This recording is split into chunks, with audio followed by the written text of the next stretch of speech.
नमस्कार, आप देख रहे हैं पब्लिक टाइम न्यूज और मैं हूं संदीप रायपुरी। 14/6 कांग्रेस की इस आंकड़े में 47 सीटें बढ़ा दी। देख लीजिए किन राज्यों में सबसे ज्यादा आशीर्वाद मिला है। चलिए इस खबर को मैं आपको विस्तार पूर्वक यहाँ समझाने का मैं प्रयास करता हूँ। मैं आपको बताता हूँ कि आखिर माजरा क्या है। इस लोकसभा चुनाव में कांग्रेस पार्टी जो है सबसे बड़ी विजेता साबित हुई। कांग्रेस पार्टी ने इस बार 53 नई सीटें जो है उसको जीती हुई है, लेकिन उसे 2019 की 6 सीटें जो है वो गंवानी भी पड़ी।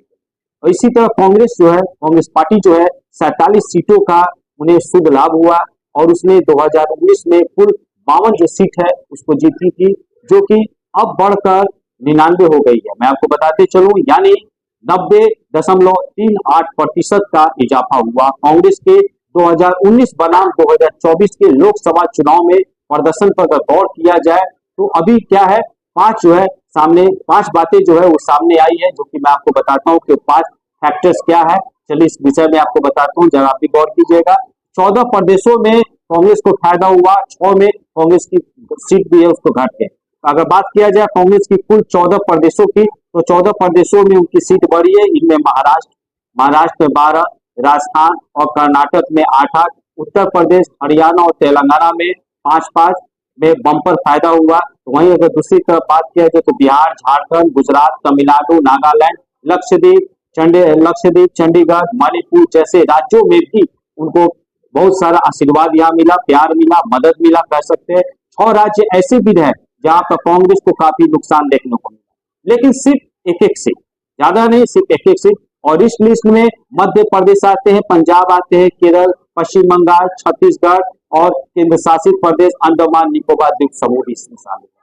मैं आपको बताते चलूं कि आखिर 2019 के मुकाबले 2024 के रिजल्ट में ये 5 बदलाव क्या है, तो क्या हो सकते हैं ये 5 बदलाव, उसके विषय में बताता हूँ। नंबर 1 की अगर बात किया जाए तो भाजपा से सीधे मुकाबले में कांग्रेस ने सुधारा अपना स्टॉक रेट जो है उसको सुधारे। 2019 के लोकसभा चुनाव में कांग्रेस का जो है भाजपा से 190 सीटों पर सीधा मुकाबला था और इन सीटों में कांग्रेस ने महज 8% के स्ट्राइक रेट में आपको सिर्फ 15 सीटें जो है उसको जीती हुई थी। और इस बार जो है 2024 के चुनाव में अगर बात किया जाए तो 2024 में कांग्रेस जो है अपना एक स्ट्राइक जो रेट है उसको सुधार कर 8% में से 28% कर लिया है और उसमें भाजपा के साथ सीधे मुकाबला कुल 2014 में से 61 सीटें आपको जीत ली है।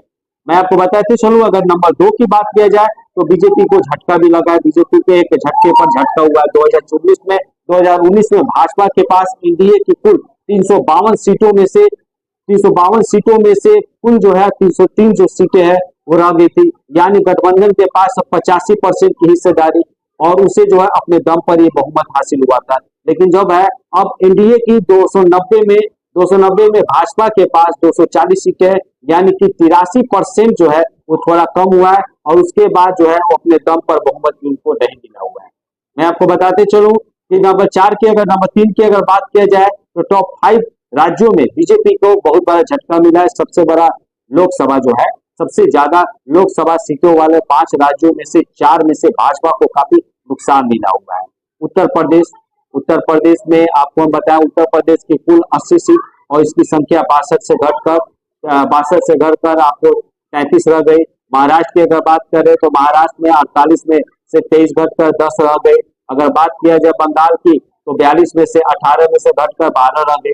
और तमिलनाडु की बात किया जाए 39 में से जो है अपना खाता एक भी नहीं खोल पाई। और 5वें स्थान पर अगर बिहार की जहां बात किया जाए तो 2019 में भाजपा को 17 सीट मिली थी, लेकिन इस बार जो है 5 सीटों का नुकसान उन्हें उठाना पड़ा और बिहार में एनडीए को 40 में से 30 सीट मिली। अब नंबर बात करते हैं 4 की, तो पूर्वोत्तर में कांग्रेस की बेहतर इसलिए बात करें तो पूर्वोत्तर में भाजपा ने हाल ही में क्या हुआ है कि वर्षों में बड़े पैमानों पर जो है अपना विस्तार किया था और इस चुनाव में पार्टी के यहाँ से भी झटके मिला।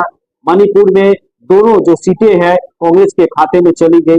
नागालैंड में एकमात्र सीट और मेघालय में 2 में से 1 सीटें कांग्रेस के खाते में चली गई। लेकिन भाजपा ने असम में 9 सीटें और अरुणाचल त्रिपुरा में 2-2 सीटें बरकरार रखी। अब बात करते हैं नंबर 5 की, तो नंबर 5 की अगर नंबर 5 फैक्टर्स की बात करें, एससी और एसटी सीटों पर भी कांग्रेस ने अपना सुधार प्रदर्शन किया। भाजपा ने पिछली बार देश भर में 131 SC और ST सीटों में से 77 सीटें जो है जीती थी, जबकि कांग्रेस ने सिर्फ 11 सीटें जीती। तो इस बार भाजपा की सीट घटकर आपको 53 रह गई है, जबकि कांग्रेस की सीटें जो है 33 रह गई है। तो ये था अभी तक की सबसे बड़ी अपडेट। आज की खबरें जानने के लिए आप हमारे चैनल साथ लगातार बने रहें और देखते हैं पब्लिक टीवी।